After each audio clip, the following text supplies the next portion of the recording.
God is intentional even when it comes to numbers. One of the ways and pattern of God is that as you also increase in age, just in the chronologically, in your kairos, in your prophetic age, you should also be growing. You should be growing as well, right? And I believe that the physical is a mirror of what is happening in the spiritual. And when it comes to season, there are certain things that will come to you because it is a season. I don't see how you will follow Jesus and you will go into error. I just don't know.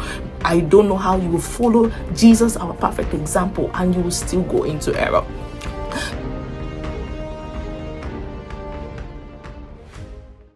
Hello friends, so today I'm going to be talking about understanding prophetic seasons. The Bible tells us about the men of Issachar. These were men who understood times and seasons. If we pause there a bit, these men were also known to be ahead of their brethren because they understood times and season. Life has seasons, life has time. For example, as a mom, there was a time that I was pregnant with one of my babies, but at some point, you have to go into the labor room to deliver. So it's very critical that we pay attention to times and we also pay attention to seasons, and most importantly, how to maximize those seasons of our lives so that the opportunities, the blessings that are in that season, we do not waste them away. And in this season of my life, especially for me, but not for me necessarily am I doing this video, I believe that they are people out there who are also experiencing the same season or have experienced it. I mean, that's seasons where I am transitioning from my 20s to my 30s, and those in my close circle may even wonder, like, why are you so very big on it? I'm very big on it because it reminds us again of the importance of season. God is intentional even when it comes to numbers. The understanding of God is the way and pattern of God. One of the ways and pattern of God is that as you also increase in age, just in the chronologically, in your kairos, in your prophetic age, you should also be growing. You should be growing as well. And remember, when there is no growth, when there is stagnancy, it does not make the Father happy.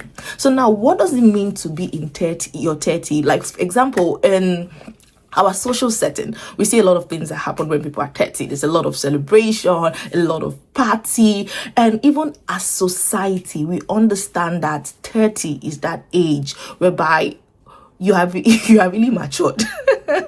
Let's use that word there. But we don't see you as your 20s or teenager again. You are 30. There's a lot of maturity that is expected. Similarly, also, in fact, I won't even say similarly, right? I believe that the physical is a mirror of what is happening in the spiritual. So spiritually as well, you are coming into maturity. And can you find that in the Bible? Yes. Our perfect example, Jesus. When Jesus was at the age of 30, what did he do? At that time, he began to declare the Father's word.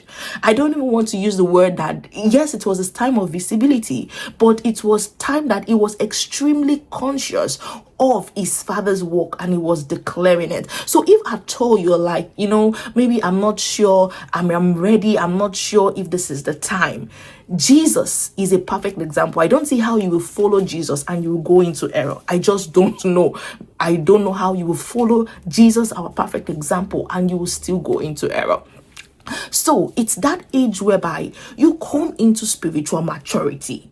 And for the reality is that your teenage age, your 20s are supposed to be times when you are being prepared. That brings me back to point number 2. I'll likely move from point 1 and point 2 interchangeably. So point 2 means that 30 years is also a completion of a cycle, and that cycle a completion of preparation. For example, when you see for 30, that's 30, Jesus was in the temple. We didn't even know about him. He was just preparing himself. But he got to that age 30 and he was out there knowing that it is time for me to do the master's work. It is time for me to get serious with my Father's business. And for many of you, it will also be in addition.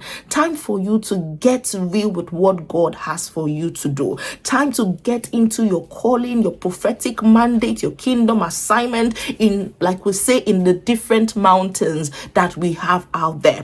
What of David was another example. When David got into 30, what happened to him? He arose as a king of Israel. As he arose as a king, he was coronated as a king when he was 30. This was someone who started his journey even right in his teenage age, being a man of war, sometimes in the den fighting battles, but it got to that level. And at that age of 30, it was also a coronation period for him. So if you are going through a period whereby you are moving through your 20s and you are moving through your 30s, this is not really something that you should say you want to take lightly. Yes, you will do the parties. Yes, you will do the celebration. Oh yes, everybody is going to be white. It's going to be white party and whatever color you want to use. But it's also important that you prepare spiritually and strategically for a season like this. And the beautiful thing about seasons is because when there is a season, you can move into the wave.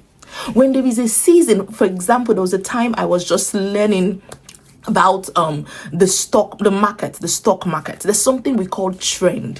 When there is a trend going, even when you do not know the whole intricacy of it, but once you understand trend and you can ride on it, you are able to enter into a gain, a profitability, an opportunity that you might as well have not entered into if you had not moved in that trend. Also, similarly, when it comes to season, there are certain things that will come to you because it is a season. Let's say, take for example, the raining season. It's a raining season. There's so many opportunities out there for the plants to grow. So it's not a time whereby you may do so much effort on certain things. And at the same time, it might also be a time where you might need to do so much effort in other areas. So that is one of the beauty of seasons. I would stop here for now. I hope this bless you, and I pray that the Lord will help you to understand your seasons in life and move into your prophetic seasons, your prophetic calling. And as for many of my chronological counterparts, those of you who have clocked 30 this year, are clocking 30 before the end of the year, I celebrate you. I thank God for your life, and I hope that you are gaining wisdom for this lesson. You'll be seeing my face more often as God helps me, as I bring one or two words together just to encourage our heart, preparing us, and also declaring God's manifestation for us even in this season. May the Lord bless you. May the Lord keep you. May He cause His face to shine upon you, and may you be blessed in your going out and in your coming in. Thank you very much for listening. My name is Sandra. I am a leadership coach, and I am an author of a children's book titled Where Did the Money Go? May the Lord bless you. See you later. Bye.